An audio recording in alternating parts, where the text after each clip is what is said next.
बिल्कुल ऐसे ही। और वो हमारे बॉर्डरों पर खड़े हैं और इन सरहदों की हिफाजत कर रहे हैं, जिसकी वजह से आज आज़ाद कश्मीर का खित्ता अच्छा, दूसरी तरफ मकबूजा अंदाज़ा, कश्मीर की आवाज़ बना है और एक नमूना बना है दुनिया के सामने। दूसरी तरफ कितनी अफवाज हैं जो मकबूजा वादी है, जो इंडियन ऑक्यूपाइड कश्मीर है, उसके अंदर इंडियन आर्मी की क्या स्ट्रेंथ है? अंदाज़ा करें कि वहाँ तकरीबन कोई 12 मिलियन 13 मिलियन आबादी है, ठीक है जी जी। और उस पर उस 12-13 मिलियन पर 1 मिलियन 10 लाख अफवाज मुसल्लत की गई। अगर आज कश्मीर के जोग्राफियों को नापे ना जी। तो ये पर स्क्वायर मीटर पर एक फौजी आएगा, तो और ये आप आबादी को नापें तो आप अंदाज़ा करें कि 10 लाख आर्मी वहाँ पर। आप देखें स्पेशल ऑपरेशन डिवीज़न अलग है, BSF अलग है बाकायदा, बॉर्डर सिक्योरिटी फोर्सेस अलग हैं, और एक मेजर जनरल की निगरानी में वो। इसी तरह स्पेशल ऑपरेशन डिवीज़न अलग है। फिर आप अंदाज़ा कर रखें कि स्पेशल ऑपरेशन ग्रुप अलग है, रेगुलर आर्मी अलग है, रिजर्व आर्मी अलग है। फिर आप अंदाज़ा करें कि वह नेवी को लाया गया। नेवी का क्या काम है? नेवी को, मार्कोस को लाया गया, नेवी को। मार्कोस भी वहाँ बैठी है? वहाँ बैठी। तो वो कैसे? वो मैं तो नहीं कह रहा हूँ, ये तो सारी दुनिया कह रही है ना जी। आजकल तो गूगल का ज़माना है। तो ये रेलवे ट्रैक बिछा दिया, 1 मिलियन फौज डिप्लॉय कर दी, इतनी सारी। ये रेलवे ट्रैक कश्मीरियों के लिए नहीं है। अच्छा, ये अखंड भारत के लिए है। तो इसका मतलब ये कि इससे आप अंदाजा करें श्रीनगर में क्या, ये तो चाइना को भी खा जाएगा। फिर चाइना को तो खाएगा, सो खाएगा, वो तो अलग मसला है। हम तो यही कह रहे हैं कि इस आग को बुझाएं। कश्मीरी अपने लहू से इंडियन अज़ाइम के रास्ते में रुकावट बने हुए हैं, और जो जुल्म की उसने आग भड़काई हुई है उसको अपने लहू से बुझा रहे हैं। दुनिया को तवज्जो करनी चाहिए, अक़वाम मुत्तहिदा को अपनी करारदादों का पास करना चाहिए, और आलमी दुनिया को यहाँ मुतवज्जो होना चाहिए। इंसानों की नस्ल कुशी हो रही है, औरतें जेल में। मैं वो जिक्र नहीं करना चाहता हूँ जिससे मेरी कश्मीरी कौम का हौसला टूटे कि हमारी माओ बहनों के साथ वहाँ क्या हुआ है, वो वहाँ की क्या कुर्बानियाँ दी गई हैं। हुर्रियत पूरी क़यादत इस वक्त, आप मलक यासीन को देख लें, दीगर को देख लें, आसिया अंद्राबी को देख लें। अभी पिछले दिनों मीर वाइज उमर फारूक साहब को जुम्मे के खुतबे से रोक दिया गया, उनको नज़रबंद कर दिया गया। उन्हें न मजहबी आज़ादी है, न उन्हें माशरती आज़ादी है, न उन्हें माशी आज़ादी है, कोई आज़ादी हासिल नहीं उन्हें। अच्छा शाह साहब, ये जो मैनिफेस्टो था इनका, उमर अब्दुल्ला साहब का, नेशनल कॉन्फ्रेंस का, इन सब ने वोट जो अभी जो नाम नहाद इंतखाबात हुए उसमें भी कश्मीरी अवाम ने इन्हें बीजेपी को रिजेक्ट किया, और इन्हें इस आवाज़ पर वोट दिया कि 370 जो खुसूसी हैसियत है वो बहाल होगी। तो अब तक उमर अब्दुल्ला साहब की तरफ से हमें कोई ऐसी आवाज़ सुनाई नहीं दे रही। वो मोदी सरकार से ऐसा कोई मुतालबा रख नहीं रहे। देखिए मेरे ख्याल में उन्होंने अपने इलेक्शन के अंदर ये इसको अपना माटो बनाया था, अपना इलेक्शन का जो है ना जी का इशू बनाया था। मुझे नहीं लगता कि मोदी सरकार मौजूदा इस बारे में कोई कंप्रोमाइज़ करेगी। वहाँ की आपको हुकूमत का अंदाज़ा नहीं है कि वो इतनी बेबस और बेख्तियार हुकूमत है कि उसके सारे फैसले या तो गवर्नर करेगा या मरकज़ी हुकूमत करेगी। उनको कुछ नहीं दिया गया, उन्हें कुछ भी हासिल नहीं किया गया। लेकिन कश्मीरी कौम ने इन इंतखाबात में बीजेपी को मुस्तरद करके एक पैगाम दिया है, ठीक है, कि कश्मीरी कौम कभी भी किसी भी सूरत में इंडिया और इंडिया के ज़ालिम हुक्मरानों के तसल्लुत को कबूल नहीं करेगी। शाह साहब, आपके एक मशहूर ज़माना जुमला के दलील हमारी ताकत और डायलॉग हमारा हथियार, तो अभी आप UN की करारदादें, OIC ने भी आज एक बयान जारी किया है कि हम जो 48 वाली करारदादें हैं उसके मुताबिक उन्होंने अपील की है दुनिया से भी। तो आप ये अपनी दलील की ताकत और डायलॉग वाले हथियार को दुनिया के सामने, आप इस वक्त वज़ीर इत्तिलात भी हैं, बहुत अच्छे से पेश कर रहे हैं माशाल्लाह कश्मीर का मुकद्दमा, लेकिन दुनिया को ऐसा क्या दिखाया जाए कि इनके ज़मीर जाग जाएं? क्यों नहीं वो चीज़? और फिर दुनिया तो छोड़िए, इस वक्त पाकिस्तान के अंदर से जो एक आवाज़ें उठती थी कश्मीर के लिए, पाकिस्तान की आवाम का एक दर्द था, एक रिश्ता था, क्यों हमें नज़र आ रहा है कि वो चीज़ आहिस्ता आहिस्ता आहिस्ता बॉलीवुड ने पूरी फिल्में बना डाली, और यहाँ हम अगर कोई बात करते हैं कश्मीर इशू पे तो लोग इसको बिल्कुल आदी से हो गए। मतलब इतनी शहादतें, इतनी कुर्बानियाँ क्यों? देखिए मैं फिर अर्ज़ कर दूँ आफ्ताब साहब कि हम जहती जद्दोजहद करनी पड़ेगी, ठीक है, दलील के मैदान में दलील की जंग लड़नी पड़ेगी, दुनिया को कायल करना पड़ेगा। मैं अभी इस्तांबुल में एक इंटरनेशनल कॉन्फ्रेंस पर गया, वो फ़लस्तीन से मुताल्लिक थी। जी बिल्कुल। लेकिन हमने वहाँ उनको कहा कि क्या कश्मीर हमारा फ़लस्तीन का? जी बिल्कुल मुझे याद है। और आपको ये पता होगा कि 2021 में भी मैं एक कॉन्फ्रेंस में गया था, उस वक्त भी मैंने यही कहा था जी कि भाई क्या दुनिया या सात अरब इंसानियत कश्मीर को भूल गई है, या 1.5 अरब उम्मत कश्मीर को भूल गई है? क्या हम उम्मत का हिस्सा नहीं है? क्या हम इंसानों का हिस्सा नहीं है? हम इंसानों का हिस्सा नहीं है? तो अल्हम्दुलिल्लाह हमने आवाज़ उठा रहे हैं। ये एक अपनी जंग है। लेकिन मैं आपको फिर अर्ज़ कर रहा हूँ कि मोदी जैसे जालिम को बात समझ में नहीं आएगी। वो तो आपके वज़ीर आज़म साहब ने भी कोई सबीलुना के नारे मार दिए पब्लिक गैदरिंग में। जी, कोई ऐसा मसला नहीं है। जिसको दुनिया डिफेंस कहती है उसे मेरा मजहब जिहाद कहता है ना। ठीक है, आप अल्फाज के हेर फेर में क्यों जाते हैं? ठीक है। अगर अगर नहीं, इंडियन चैनल्स पे तो मातम और शाम गरीबा बपा है। होगा ना जी। आप मुझे बताएं इंडिया जो कुछ कर रहा है, या आप मुझे बताएं दुनिया में आज़ादी का रास्ता क्या है? या अवामी इनकलाब है या अस्करी जद्दोजहद है? ठीक है। और अल्हम्दुलिल्लाह कश्मीरी कौम दोनों रास्तों पर है जी। मंजिल तक क्यों नहीं पहुंच पा रही? कि दुनिया ने अपने कान बंद कर रखे हैं। अच्छा, थोड़ी सी दुनिया ने इंडिया के मजालिम से आंखें बंद की हुई हैं। ये आंखें खोलनी पड़ेंगी, वरना जनूबी एशिया का अमन खतरे में। याद रखें, अगर कश्मीर का मसला हल नहीं होता और पाकिस्तान के साथ या आज़ाद कश्मीर के साथ या मकबूजा कश्मीर के साथ कोई मजीद ज्यादती होती है तो दुनिया का अमन नहीं बचेगा। और ये जो बात आप कर रहे हैं कि वज़ीर आज़म साहब ने कहा, इस पर बहुत सारे लोग बात भी कर रहे हैं। मैं एक बात अर्ज करता हूँ, भाई जिसको तुम कहते हो कि दिफा या डिफेंस कहते हो, मेरा मजहब उसे जिहाद कहता है, तो अल्फाज के अंदर क्यों आप जा रहे हैं? पाकिस्तान की तो बाकायदा एक मुजाहिद फोर्स है और पाकिस्तान आर्मी। देखें, पाकिस्तान आर्मी को छोड़ दें आप। जी। पाकिस्तान आर्मी पर तो ये तो हर मुल्क का, हर इंसान का हक है वो अपने मुल्क का, अपनी सरजमीन का, अपने नजरिए का दिफा करे। जी।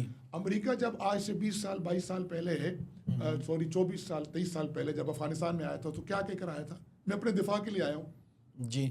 इराक गया था, क्या कहकर गया था? अपने दिफा के लिए गया हूँ। वियतनाम में गया तो क्या कहकर गया?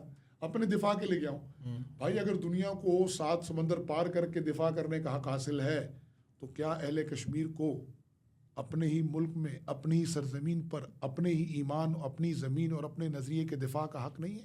बिल्कुल है। ये दोहरे पैमाने क्यों है? इंडिया अगर एटमी टेक्नोलॉजी बनता है, मिसाइल बनाता है, तो कोई हर्ज नहीं है। पृथ्वी मिसाइल बना रहे हैं तो कोई मसला नहीं, कोई उसको नहीं कहता कि हिंदू मिसाइल है। दुनिया में और भी बहुत सारी एटमी ताकतें बनी हैं, उन्होंने मिसाइल टेक्नोलॉजी का उसूल किया है।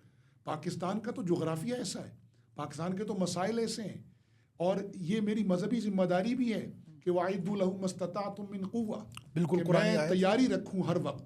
किस लिए रखूं? तो रिबून अबी अदुव्वल्लाहि व अदुव्वकुम व आखरीन मिन दूनिहिम, कि अल्लाह के दुश्मन, हमारे दुश्मन और वो मुनाफिक दुश्मन खौफजदा हो इस तैयारी से हमारी। इस्लाम में तो अस्करी तैयारी का मतलब यही है कि दुश्मन पर एक हैबत तारी हो, कि वो आप पर तारुस का या आप पर कोई नाजायज़ हमले का तसव्वुर ना कर सके, वो आप पर किसी किस्म के तसल्लुत की ख्वाब ना देख सके।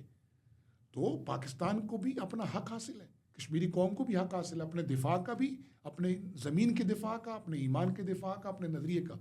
अगर वज़ीर आज़म साहब ने बात की है, मैं ये समझता हूँ कि देर आया दुरुस्त आया है। अच्छा। हाँ, उसकी स्ट्रेटजी क्या बनेगी, उसका तरीका कार क्या होगा, वो अंदाज़ क्या होगा, तो रसूलुल्लाह सल्लल्लाहु अलैहि वसल्लम की स्ट्रेटजी हर बार तब्दील होती रही है। बदर में अलग स्ट्रेटजी थी, ओहद में अलग स्ट्रेटजी थी, फ़तह मक्का के मौके पर अलग स्ट्रेटजी थी।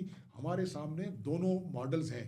सुलह हुदैबिया के मुज़ाकरात का मॉडल भी है हमारे सामने फ़तह मक्का भी है, हमारे सामने बदर ओहद भी है।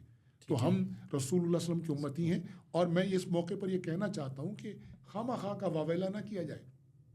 इस्लाम वो वाहिद मज़हब है जिसने जंग के कवानीन बनाए। जी। इस्लाम से पहले कोई जंग के कानून नहीं थे, ऐसे बस्तियां जला दी जाती थी, फाते मफ्तू की हर चीज़ का मालिक होता था। इस्लाम है मेरे आका करीम सल्लल्लाहु अलैहि वसल्लम जिन्होंने बताया कि बिला ज़रूरत खेतों को नहीं जलाना, दरख्तों को नहीं काटना, औरतों पे कोई ज़्यादती ना हो, बच्चों पर कोई ज़्यादती ना हो, मजहबी रहनुमाओं पर कोई ज़्यादती ना हो, इबादत खानों पर कोई मामला ना हो। ये तो नहीं, बिल्कुल। बल्कि आज भी पाक फौज का कोई भी जवान शहीद होता है तो उसके लिए जो टर्मिनोलॉजी इस्तेमाल की जाती है, शहादत का रुतबा उसे दिया जाता है, और शहादत मैदान जिहाद में होती है, उसे शहीद करार दिया जाता है। शाह साहब, मैं अपने आखिरी सवाल की तरफ बढ़ूँगा, और आपसे मैं चाहूँगा कि क्योंकि बातें तो बहुत सी हैं, और कश्मीर कॉज, कश्मीर इशू, पौन सदी पर मुहित, इतना कुछ है, हम चाहेंगे आपसे अपने नाजरीन के लिए दोबारा भी वक्त लें। ये इस वक्त हमें नज़र ये आ रहा है, महसूस ये हो रहा है कि रॉ वापस एक्टिव हो चुकी है। पहले से तो थी ही, लेकिन एजेके में हमें नज़र आ रहा है जो रॉ की एक्टिविटीज़ हैं। तो इस बारे में आपकी क्या ऑब्जर्वेशन है, आप क्या समझते हैं? ये जो कुछ वो कर रहे हैं, और जो बयानिया, जो नैरेटिव वो वहाँ नौजवानों में जहर घोलना हो, और स्पेशली फिर पाकिस्तान में भी हम देख रहे हैं कि रॉ के दहशतगर्द पकड़े गए, पूरे नेटवर्क्स पकड़े गए, बल्कि ये जो कुछ किलिंग्स हुई, जो वाशिंगटन पोस्ट ने भी उस हवाले से बात की कि उन्होंने कनाडा में भी किलिंग्स की, उन्होंने अमेरिका में भी जो है एक पूरा उनका नेक्सस पकड़ा गया। तो दुबई से जो कुछ ऑपरेट हो रहा था, ये रॉ का एक्टिव होना, ये रेलवे ट्रैक, इन सारी बातों को आप कैसे लिंक करते हैं? मैं आज के पूरे प्रोग्राम को ना जी खुलासा निकालता हूँ। जी। पहली बात तो ये है कि अक़वाम मुत्तहिदा को चाहिए अपनी करारदादों पर अमल दरामद कराए, वरना उनकी इदारे की साख खुद सवालिया निशान बन जाएगी। ठीक है। दूसरी बात मैं अर्ज़ कर रहा हूँ कि मकबूजा कश्मीर में जो तरक्याती काम हो रहे हैं वो मकबूजा कश्मीर की आवाम के लिए नहीं है। ये USBRL जो उधमपुर श्रीनगर बारामूला रेलवे लिंक है, इसका कश्मीरी कौम को फ़ायदा 10% होगा।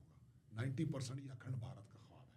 ठीक है। और ये हिंदू तबाह का नज़रिया जिसके तहत अच्छा ये जितनी भी रकम दी जा रही है ना मकबूजा कश्मीर में, ये वहाँ बतौर कर्ज दी जा रही है, यानी हमारी आने वाली नस्लों को मकरूज किया जा रहा है। ठीक हो गया।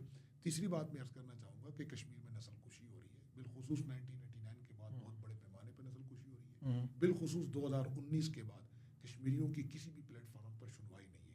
कश्मीरी एक अरसे से कह रहे हैं कि हमारी सियासी, सफारती और हमारी इस अखलाकी जद्दोजहद को तस्लीम करते हुए हमें आलमी दुनिया आज़ादी का, हक़ खुदरातियत का हक़ दे। ठीक है। नहीं दिया जा रहा। ठीक है। कश्मीरी उस जद्दोजहद का रास्ता इख्तियार करने पर भी मजबूर हैं, जो जद्दोजहद का रास्ता हमें दुनिया में ने भी दिया, हमारे मजहब ने भी दिया। अब आ जाता हूँ मैं आपकी इस आखिरी सवाल के आखिरी हिस्से पर। ये मैंने पूरा खुलासा निकाला। जी। इस रेलवे लिंक का कश्मीरी कौम को 10% भी फायदा नहीं है। ठीक है। ये 90% पूरे का पूरा इंडिया का है, अखंड भारत का एक और प्रोजेक्ट हमें है। मकरूज किया जा रहा है। कश्मीरी कौम की नस्लों को मकरूज किया जा रहा है। ये बतौर कर्ज हम पर मुसल्लत किया जा रहा है ताकि कल को फिर इसी के जरिए हमें ब्लैक। तो कश्मीरी बच्चे जॉब्स वगैरह वहाँ नहीं उन्हें मिलती? बात कर रहे हैं MSc पास बच्चा मशहूर, उसकी पिछले दिनों रेडी पर आई थी। MSc पास ठेला लगा रहा है? जी ठेला लगा रहा है कश्मीर में, मकबूजा कश्मीर। काहे की तरक्की? मकबूजा कश्मीर में ठेले लगा रहे हैं। कैसी तरक्की है? उनके बागात तबाह करके उनको तरक्की दी जा रही है, उनकी पूरी मैशत तबाह करके तरक्की जा रही है, उनकी डेमोग्राफी तब्दील की जा रही है, वहाँ पर लाकर दूसरे लोगों को मुसल्लत किया जा रहा है। उन्हें जो है 45 लाख लोगों को इनका प्रोग्राम है स्टेट सब्जेक्ट देने का। पूरे कश्मीर का जो है ना, ये वहाँ की डेमोग्राफी बदलना चाहते हैं। ये तरक्की है कश्मीर की। मैं ये कह रहा हूँ ये अखंड भारत का ख्वाब है। अब आप आ जाइए राह पर जी। तो उसके अज़ाइम किसको नहीं मालूम?